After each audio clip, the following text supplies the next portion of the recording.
Roma Wines presents Suspense.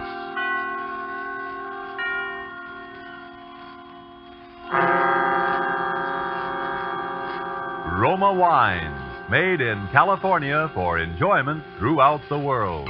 Salud. Your health, senor. Roma Wines toast the world. The wine for your table is Roma Wine, made in California for enjoyment throughout the world. This is the man in black, here for the Roma Wine Company of Fresno, California, to introduce this weekly half hour of Suspense. Tonight in Hollywood, Roma Wines bring you a distinguished all-feminine cast of stars headed by Margot, Miss Elsa Lanchester, and Miss Janet Beecher. The suspense play which stars these ladies, and which is produced and directed by William Spear, is called Finishing School. Despite the absence of male participants in Ethel Lena White's story, we can promise you there is nothing dainty about the proceedings. And so, with Finishing School, and with the performances, in the order of their appearance, of Margot as Caroline Watts, of Janet Beecher as Melody, and of Elsa Lanchester as Dean Sterling, Roma Wines again hope to keep you in suspense.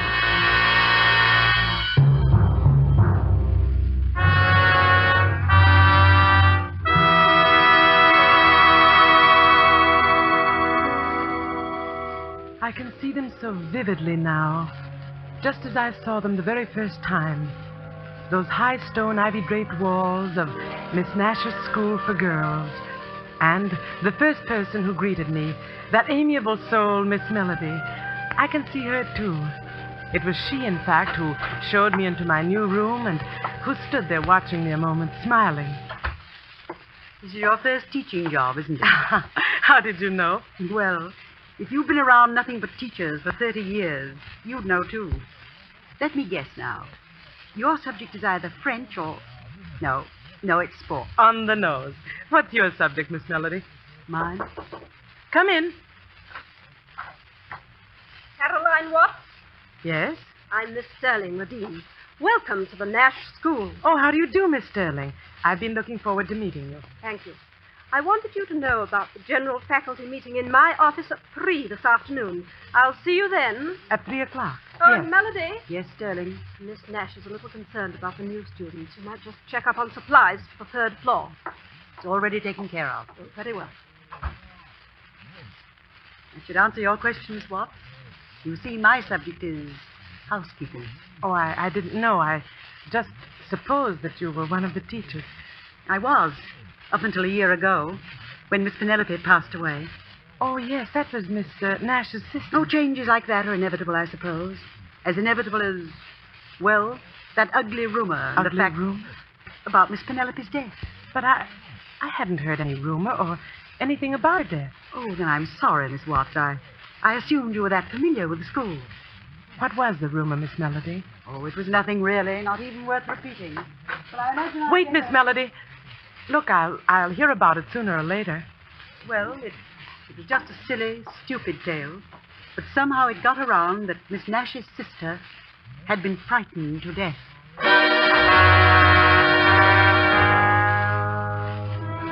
This, then, was Caroline Watts' introduction to the Nash Institution, a place which future events proved to be, with a vengeance, a finishing school.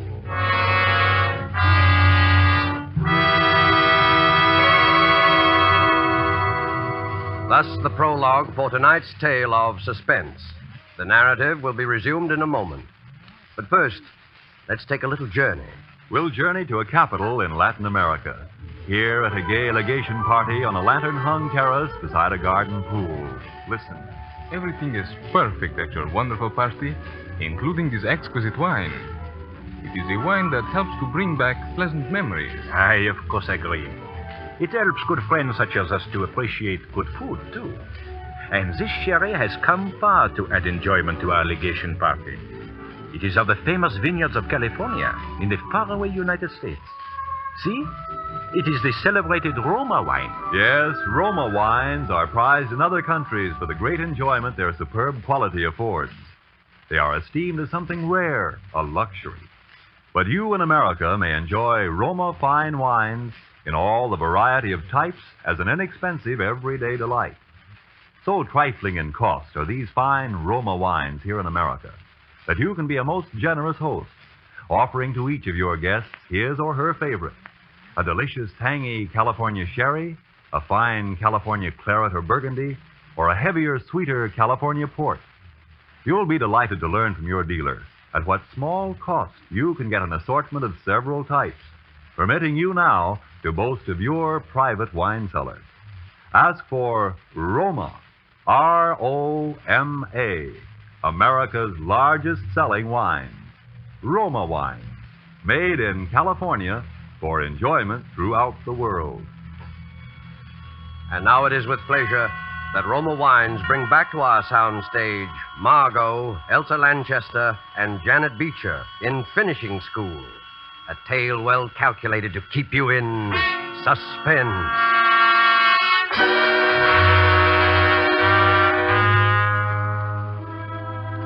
Frightened to death. Miss Nash's sister. Well, if I had known then what I know now, I would have been able to judge with real accuracy the importance of Miss Melody's remark. But the excitement of my first classes left little room for other thoughts. A week or so later, out on the athletic field, one of my students, Flora Nash, the niece of the owner, became quite ill. I sent her to the infirmary, but within 10 minutes she had returned. Miss Sterling, she said, had ordered her back. I was furious, and, well, I told her I was going to have it out with that woman. Miss Watts, wait. I know it isn't my place to say this, but please, for your own sake, don't antagonize Sterling. Oh, now, really? I tell you, I know what I'm talking about. Listen, you know Miss Melody, don't you? Of course. Miss Watts, she practically started this school with my two aunts. When Miss Penelope died, everybody thought she'd move up to take her place. But she didn't. Somehow or other, Sterling saw to it she was left with the job of housekeeper. Miss Watts, don't have any trouble with that woman. Please. Oh, all right, Flora. I'll go see Miss Nash. Oh, no. Why, Flora, Miss Nash is your own aunt. But Sterling would find out. Please, you mustn't. Oh, I never heard such nonsense in all my life. Hurry straight to bed.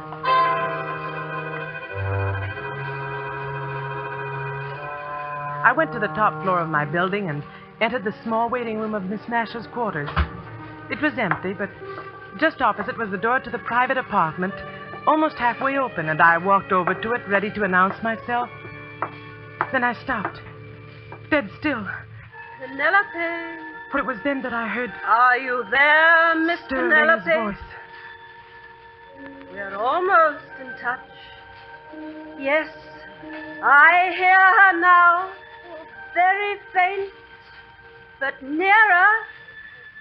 Nearer. It was an incredible sight. Miss Penelope. Seated at a table wholly unlike the elderly but austere white-haired lady I'd seen before was Miss Nash. Her eyes were closed, and swaying gently, she seemed utterly transfixed as she listened to Dean Sterling's low murmur. We're here, Miss Penelope. We're waiting. Yes. Speak to her, Miss Nash. Speak to her now. Oh, all right. Can you hear us, Penelope? Miss Sterling says you have predicted some tragic accident for another of our loved ones. And then Sterling turned toward me. What are you doing here? I'm sorry. I wanted to speak This of is not Miss the Nash. time or the place for that. What is it? Miss what? Miss Nash, it's about your niece. I'm familiar with this matter about Flora, Miss Nash. And at the moment, I don't want you to be disturbed by anything so trivial. Trivial? But I don't what's see how you happened to can call Flora? it trivial, Miss Sterling. Flora was ill today. Why did you send her back to the field? Because she was no more ill than you are. She was simply up to her old trick, playing on the sympathy of a new teacher. Come, we'll talk about this outside. No, Miss Nash, your niece really... Miss Sterling, she'll handle it. Miss Sterling knows best. Yes, Miss Nash. Good night. If you'll just step out here. Now. Miss Sterling, you evidently don't realize that Flora Nash suffers from a slight heart condition. It's entered on her card. I'm sure it is, because I entered it. I'm a fairly competent judge of her state of health, Miss Watts, for the simple reason that I happen to be a registered nurse. Can you say the same? Well, no, After this, please be assured that I don't make a practice of deliberately murdering my students, especially the niece of my employer. I'm very sorry, Miss Sterling. Very well, Miss Watts. That will be all. But it wasn't all. I was bewildered, even alarmed, I suppose, at the recollection of that voice calling out, "Miss Penelope." And I went to the one person that I felt must be told. For quite a while, the housekeeper said nothing, then she motioned me to a chair. You might as well know this, Miss Watts. Sterling, you see, has deluded Miss Nash into believing she can actually hear Miss Nash's sister. She then relays messages which are supposed to come from Miss Penelope. But, Melody, I'm afraid I don't understand. My dear, these messages direct Miss Nash to delegate more and more power to Sterling.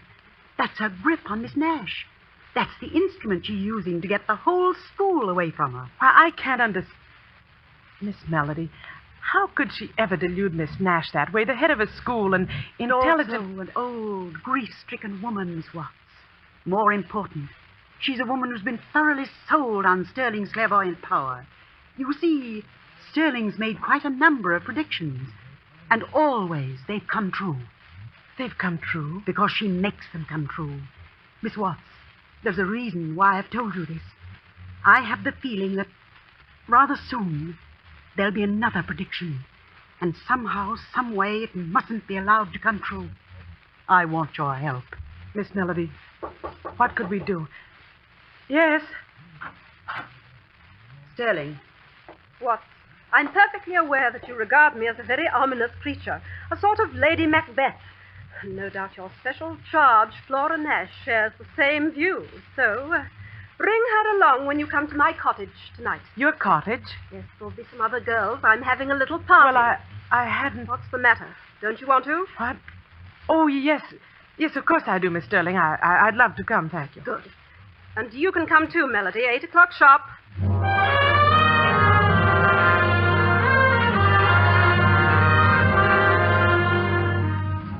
We were prompt, Flora and I, and the sharp tenseness and alertness we carried with us into that cottage vanished almost at once.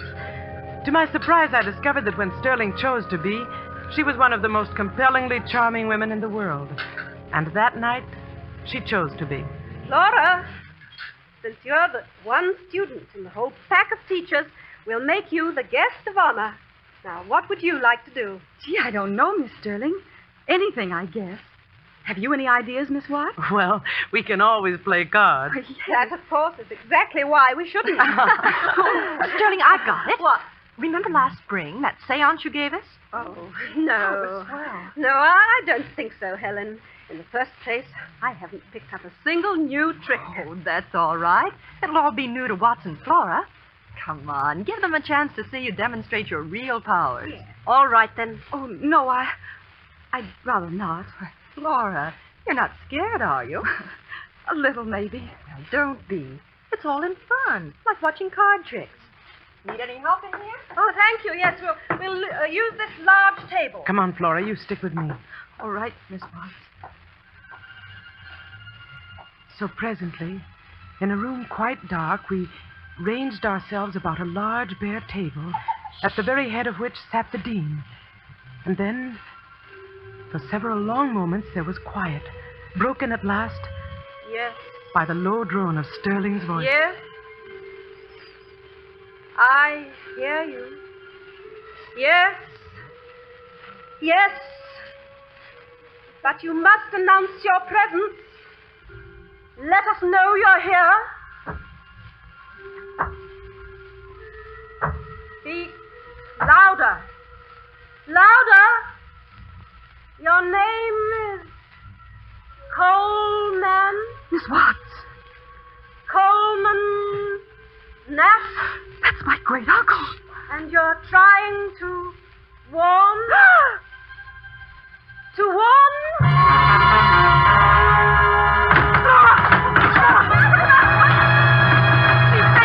She's faded. Turn on the lights quickly.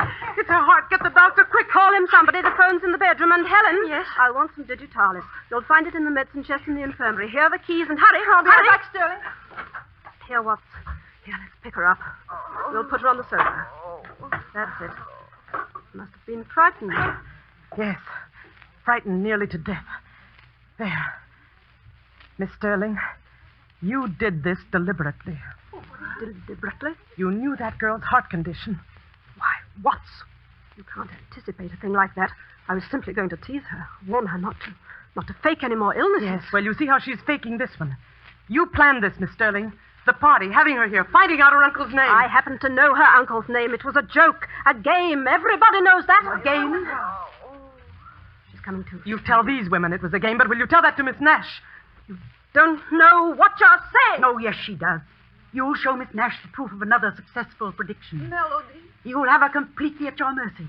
Flora's the only remaining heir to this goal. The only person who stands in your way. Caroline, don't leave. Oh, it's all right, Flora. I'm only going to get my coat. We'll be right back.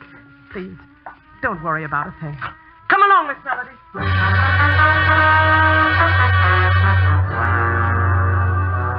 It was 5 minutes later that Melody and I crossed the campus to Sterling's cottage and found it empty. We learned that the doctor had arrived, had prescribed for Flora, and ordered her to the infirmary. Sterling alone was left in charge of the girl. That's where Melody and I found her, directly before Flora's room at the infirmary. We wasted no time. Literally, we pushed her aside and hurried into Flora. Can't you see she's asleep? The doctor gave her something to make her sleep. Is that what this is? What? This bottle on the nightstand. You can see from the label what it is. Digitalis. A heart stimulant, Miss Melody. And not, oddly enough, a deadly poison. The doctor left it here, and it's been given to Flora every 2 hours. Now, will you please be good enough to leave? Yes, I'll leave, but I shan't go far. I expect to stay very close to this girl until she's safely under someone else's care. You're completely mad, aren't you? That's an odd remark, Sterling, coming from you.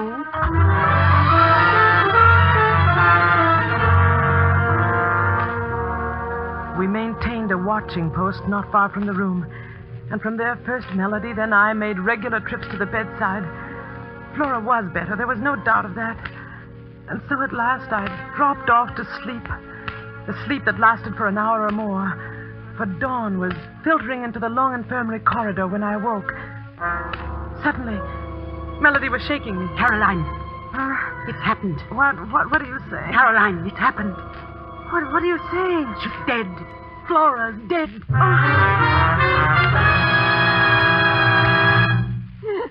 Oh, Sterling, just tell us what happened. It was only a few minutes ago. It was time for her medicine, and I went over to wake her up for it. Her heart, it had just stopped beating.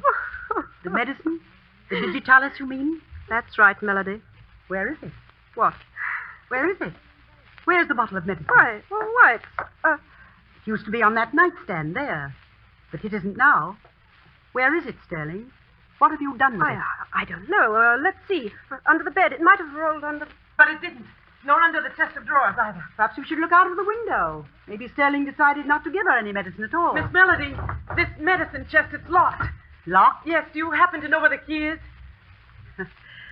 One of our housekeeper's major duties. See if this will work, Caroline. Being keeper of the keys. It works.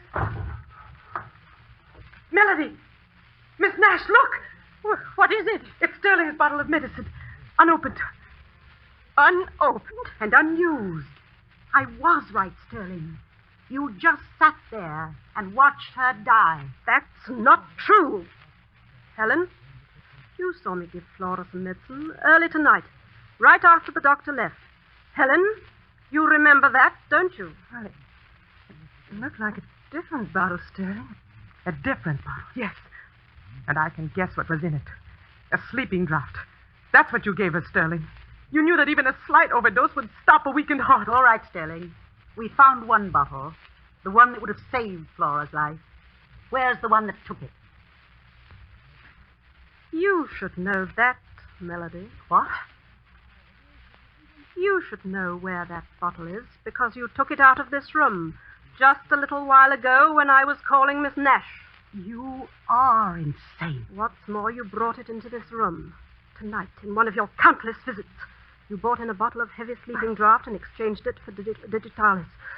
You were hoping I couldn't tell the difference and that I'd give that to Flora instead of the heart stimulant. And that's what I did. You did it all right, but without any help. Sterling, just how, for example, could I produce a bottle of sleeping draught so exactly like the digitalis that you couldn't tell the difference? You had a whole medicine chest to work with. That's how you did it, and that's how I knew you did it. Helen? Yes, Sterling. I know what you're thinking. It just came to me. Go on. When we were at the cottage, when you sent me over here for the bottle of digitalis. That's it. And there wasn't any. There wasn't any in that chest. Of course not. Sterling didn't put it there until tonight. Well, that's not the point, Melody. She couldn't have put it there at all, because she had no way to get into the chest. You see, when Sterling sent me over here, she gave me her keys. Well, I forgot to give them back to her. Here they are. I still have them. In other words, Melody, you were the only one who could have put the digitalis bottle there in the chest. It's very true what you said before. One of a housekeeper's major duties is being keeper of the keys. Miss Melody, that isn't true, is it? Miss Melody, it isn't true. Oh, no, of course it isn't. Don't listen to them, Caroline. No, Caroline, don't listen to us. Listen to Melody. Let her keep drugging you with lies until you see everything she wants you to see and hear everything she wants you to hear. That's what she did to Flora, you know. She flooded that poor girl's imagination with absolute terror.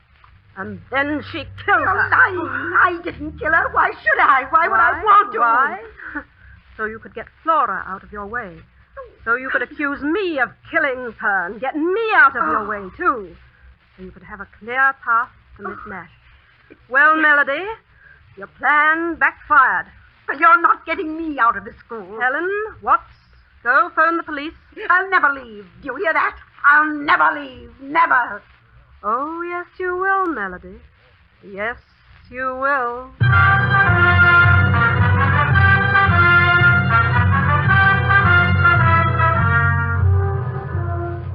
And Sterling was right, too. For within the month, Melody was an inmate of a quite different kind of institution than the Nash School. Life settled down then into a state of normalcy that lasted through the rest of the year. Lasted, in fact, up to just 4 hours ago, when I was crossing the grounds toward the main gate. All of the teachers had gone into town, and I was on my way to join them, when I saw it there on the grass. A tiny object, glistening dully in the late afternoon sun. What made me pick it up, I don't know. But when I did, it was as though a rocket exploded in my brain. It was a small empty bottle, and its label bore the slightly faded letters of the word digitalis. Then in the next instant... Find something? Sterling! Yes, I have found something, Sterling. This bottle labeled digitalis. You know, I bet anything in the world a good chemist can find traces of a sleeping drug in it. You mean? Then you found it. Melody's bottle. Melody's bottle? My guess is that Melody's bottle, as you put it, never will be found because it never existed except in your mind. What? I picked this bottle up right here, Sterling, right where I'm standing, just 3 feet from the trash bin behind your cottage. That was careless of me, wasn't it? You used this bottle. You used it to get Flora Nash out of your way, to kill her and make good on your warning. You're taking it to the police, I suppose? I want to see if they can find your fingerprints on it, Sterling. Yes, I'm going to take it to the police as fast as I can get there. Certainly, Watts. And the best of luck.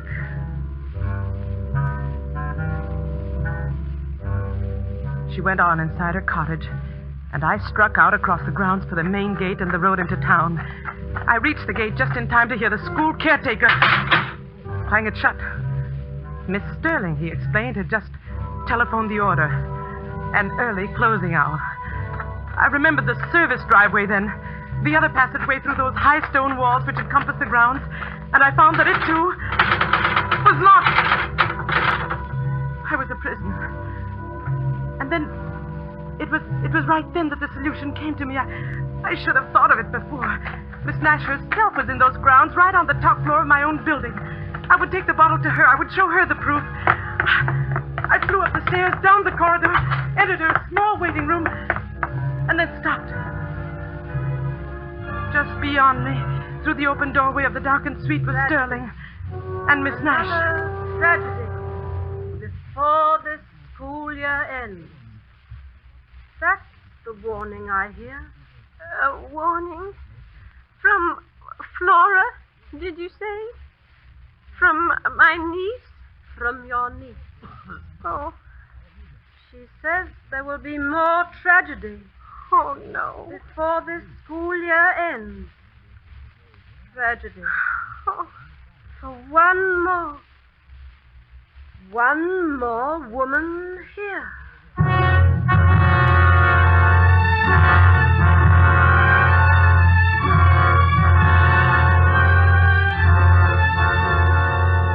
My strength left me completely then. I don't know whether I fainted or not, or how I got back to my room. But I'm here in it now. And it is just 10 minutes before midnight. 10 minutes before this school year ends. My door is locked. She has locked it from the outside. But now that door is going to open. And she's coming in. What? What are you going to do with it? This revolver. I'm going to use it to fulfill a prediction. Oh, please, don't, please. Laura made a prediction to Miss Nash tonight. No. Laura made it through me. Do you understand that? Laura made it. I heard her. I really heard her saying that there would be one more death before the school year ends. Please! And that prediction is going to come true. Now!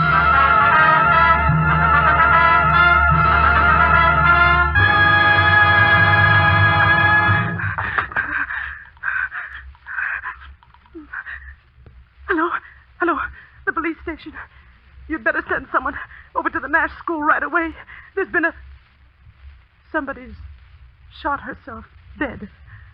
And please tell Miss Melody that she'll be out soon. Tell her that Lady Macbeth is gone.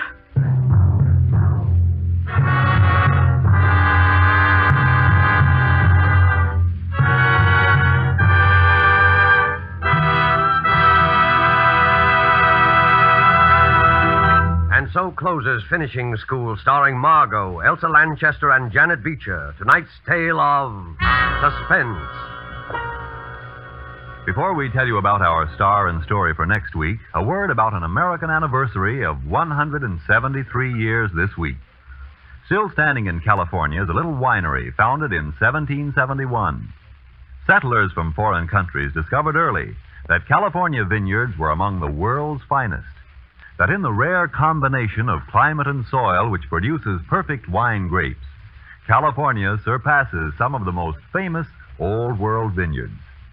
Take Roma California Sherry or Port. They are magnificent wines, truly delightful. Yet, like all Roma wines, priced astonishingly low, because you pay no duty, no costly shipping charges. Toast the new year with Roma wines, America's largest selling wines.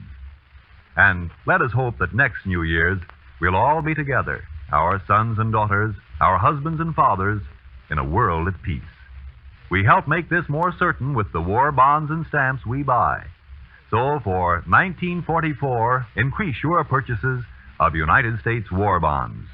Good luck and health to you one and all from the makers of Roma wines, made in California for enjoyment throughout the world. Next week, Roma Wines take great pleasure in bringing to you, in his first radio appearance of the year, Mr. Alan Ladd. Mr. Ladd will be heard in a swift-moving action drama played against the colorful background of the Midway in an amusement park and called The One-Way Ride to Nowhere. Don't forget then, next Thursday, same time, for Alan Ladd in Suspense. Presented by Roma Wines, R-O-M-A, made in California for enjoyment throughout the world. This is the Columbia Broadcasting System.